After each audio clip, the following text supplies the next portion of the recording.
मुझे यह कहा गया था कि महाराणा प्रताप के सम्मान में एक बहुत बड़ी सभा का आयोजन किया जाएगा और इसलिए मुझे आमंत्रित किया गया था।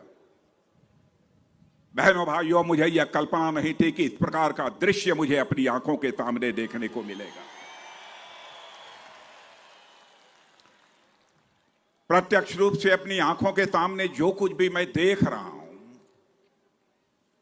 मैं कह सकता हूं कि यह सभा नहीं है, यह समुंदर है, यह समुंदर है मेरे बहनों भाइयों। महाराष्ट्र में आपकी इतनी बड़ी ताकत है, इसकी मुझे कल्पना तक नहीं थी। छत्रपति संभाजी इस नगर में आने के बाद मैंने यह फैसला किया कि सबसे पहले मैं जाऊंगा और संभाजी की प्रतिमा पर मैं माल्यार्पण कर हृदय से अपने सम्मान की मैं अभिव्यक्ति करूंगा।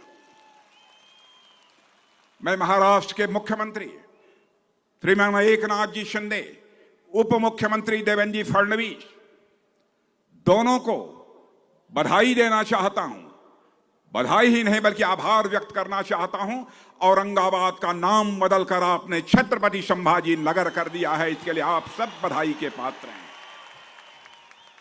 मैं आपकी सरकार को भी इसके लिए मैं बधाई देना चाहता हूं। यह क्रांतिकारी कदम आपकी सरकार के द्वारा उठाया गया है। बहनों भाइयों, मैंने फैसला किया था कि यदि मैं जा रहा हूं और छत्रपति संभाजी नगर में मैं जा रहा हूं तो पहले उनकी प्रतिमा पर माल्यार्पण करूंगा। आप सबको मालूम है कि भारत में हिंदवी साम्राज्य की स्थापना करने वाले जननायक छत्रपति शिवाजी महाराज ने शौर्य और पराक्रम की जिस परंपरा का निर्माण किया था, उसे संभाजी महाराज ने बखूबी निभाया है। बाद में यही परंपरा मराठा साम्राज्य के उदय के रूप में मजबूत हुई है और मुझे इस बात की बेहद खुशी है मेरे बहनों भाइयों कि अब औरंगाबाद शहर का नाम संभाजी महाराज के नाम पर कर दिया गया है।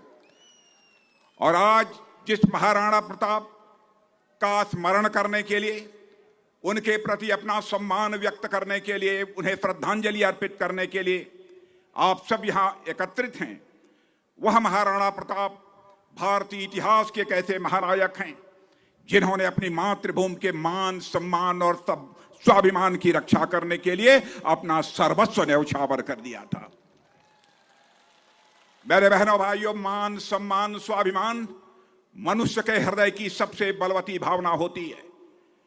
बहादुर आदमी, स्वाभिमानी आदमी अपने जीवन में हर चीज से समझौता कर सकता है, लेकिन स्वाभिमानी यदि इंसान है तो कभी अपने स्वाभिमान से कभी समझौता नहीं कर सकता, भले ही सिर ही क्यों न कटा देना हो।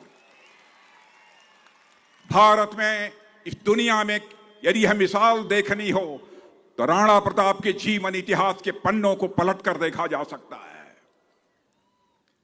यही राष्ट्रीय स्वाभिमान की भावना थी, चाहे वह चंद्रशेखर आजाद रहे हों, सरदार भगत सिंह रहे हों, खुदीराम बोस रहे हों, अशफाक उल्लाह खां रहे हों, राणा प्रताप की तरह ही बहनों भाइयों, चंद्रशेखर आजाद इलाहाबाद के कंपनी गार्डन में जब अंग्रेजों के द्वारा उनके ऊपर गोलियां चलाई जा रही थी और गोलियों का जवाब जब अपनी गोली से दे रहे थे, तब उनके रिवाल्वर में जब अंतिम गोली शेष बची, उन्हें चिंता सताने लगी कि कहीं अंग्रेजियों की रिवाल्वर की नापाक गोली हमारे सीने में प्रवेश कर हमारे जिस्म को नापाक न कर दे।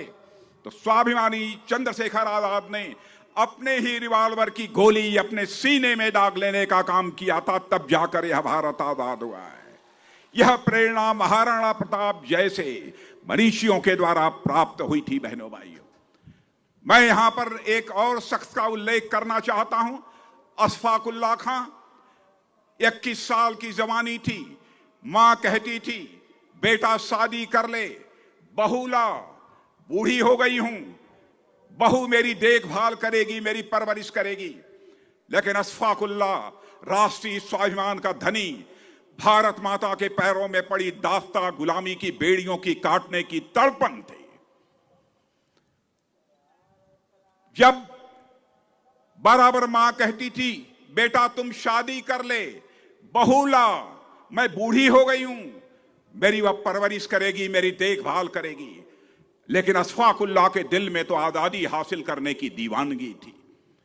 मुस्कुराकर मां के आग्रह को टाल देता था।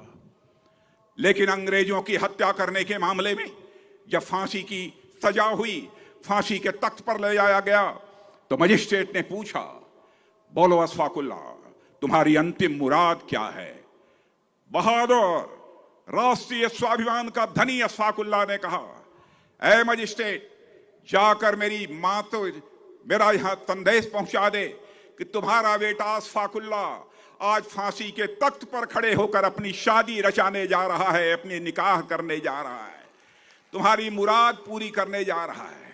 बहनों भाइयों, यह होती है राष्ट्रीय स्वाभिमान की भावना, जो कि इस देश को महाराणा प्रताप जैसे लोगों ने दी है, और उसी रास्ते पर चलकर लोगों ने अपने प्राण न्यौछावर करके भारत माता के पैरों में पड़ी गुलामी की बेड़ियों को काटा है। महाराणा प्रताप ने घास की रोटी खाई है, महाराणा प्रताप ने जंगलों में अपना जीवन बिताया है, लेकिन कभी भी उन्होंने स्वाभिमान से समझौता नहीं किया है। और साथियों, महाराणा प्रताप आज भी उतने ही महत्वपूर्ण बने हुए हैं जितने वह 500 वर्ष पहले थे।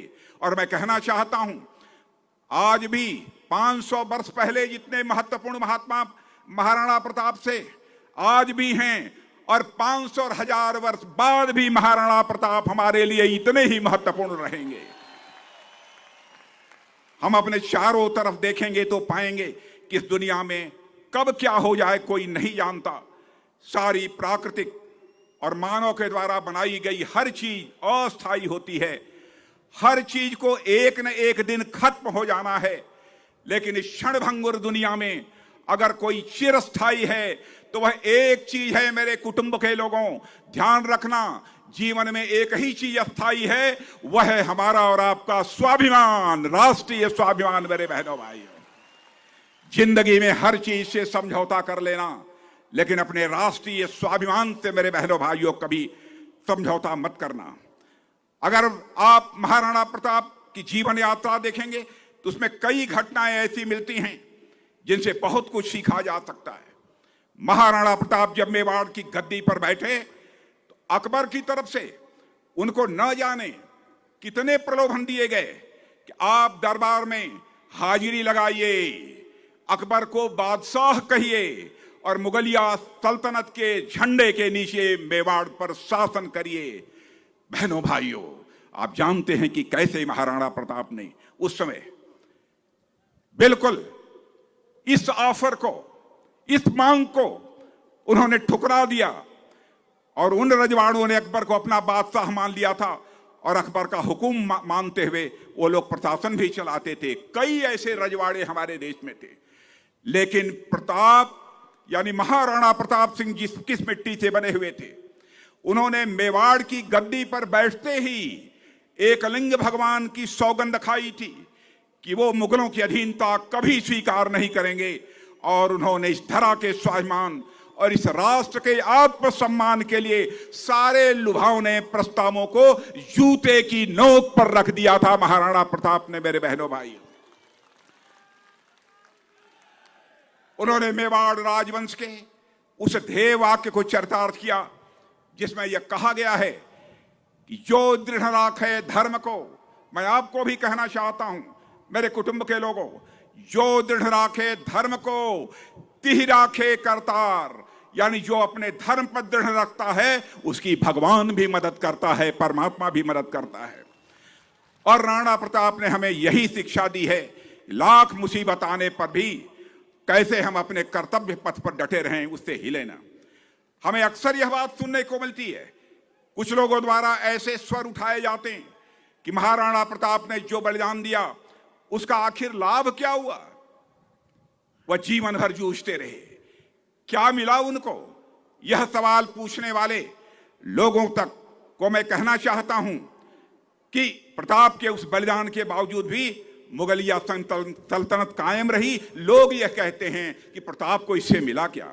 और प्रताप के इस बलिदान ने मेरे बहनों भाइयों उनके जीवन को भी बड़ा संघर्षपूर्ण बना दिया था। ऐसा प्रश्न करने वाले लोग वे होते हैं जो हर चीज को लाभ और हानि के तराजू पर तौलते हैं। इस चीज से परे उनका दिमाग ही नहीं जाता है। वो हर चीज को लाभ और हानि के आधार पर देखते हैं। साथियों, प्रताप के पास विकल्प था। प्रताप को जो संधि प्रस्ताव भेजे जा रहे थे वह इस बात के प्रमाण हैं कि यदि महाराणा प्रताप चाहते तो बिलासी और वैभवशाली वह जीवन जी सकते थे, लेकिन प्रताप जानते थे कि यदि वह झुक गए तो हिंदुस्तान से भारत की धर्म पताका हमेशा के लिए झुक जाएगी। इसलिए उन्होंने एक बिलासी लेकिन गुलामी भरे जीवन के स्थान पर एक संघर्षपूर्ण और स्वतंत्र जीवन जीना चुना था। बहनों भाइयों, ऐसे थे हमारे महाराणा प्रताप।